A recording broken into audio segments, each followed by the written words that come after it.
Assalamualaikum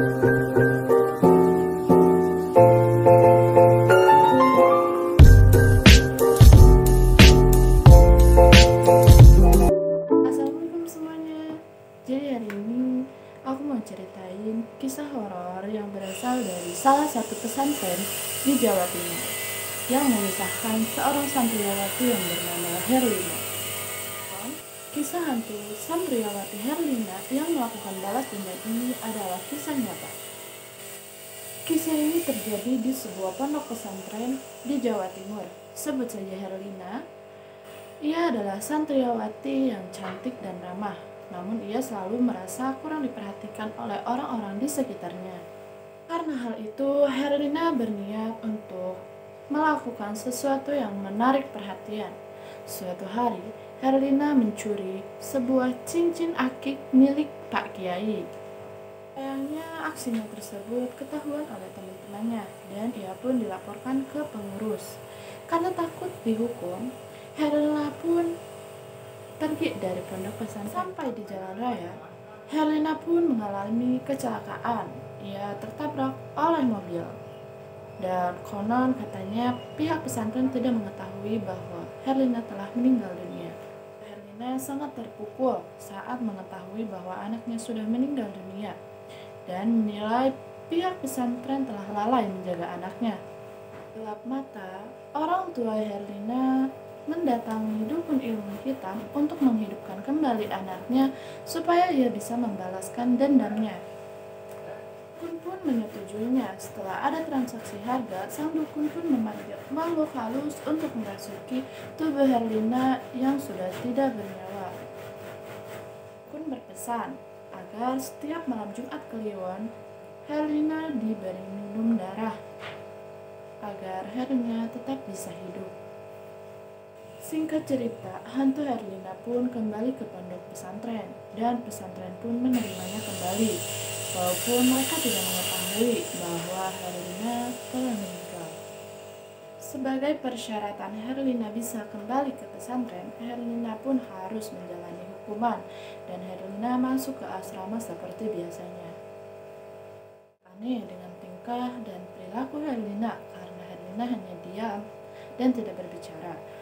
Dan tasnya pun mengeluarkan bau busuk. Setelah dilihat oleh teman-temannya, ternyata tasnya banyak darah.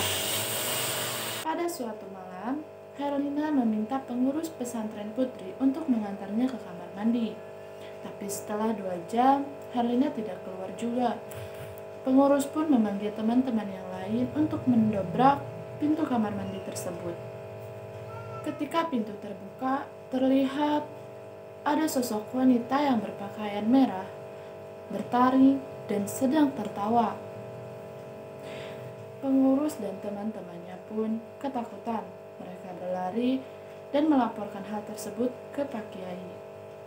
Kemudian, Pak Kiai menangkap hantu Herlina dan memasukkannya ke dalam botol dan membuang botol tersebut hingga tidak akan ada yang bisa menemukannya lagi.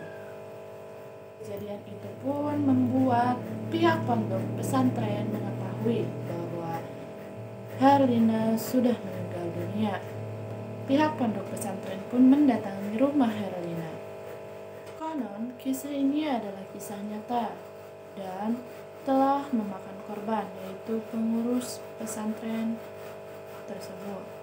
Ada pondok pesantren yang setiap malam Jumat tidak boleh memakai baju merah. Ada juga cerita yang beredar bahwa hantu Herlina kerap menghisap darah haid dari pembalap. Ada versi lain dari kisah Herlina ini, yaitu Herlina adalah santriwati yang endalem atau santriwati yang sering membantu pekerjaan rumahnya Pak Kiai dan Bu Kiai. Herlina adalah salah satu santriwati kesayangan Bu Kiai.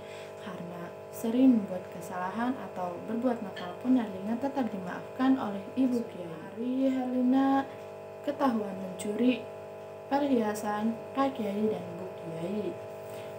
Maka dari itu Bu Kiai memutuskan untuk mengusir Herlina dari pesantren. Rasa linglung antara rasa sedih dan rasa bersalah yang menyelimutinya.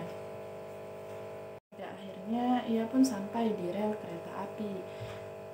Dia pun menyeberangi rel kereta api itu tanpa mengetahui bahwa di atas rel kereta api itu sedang ada kereta yang sedang melaju.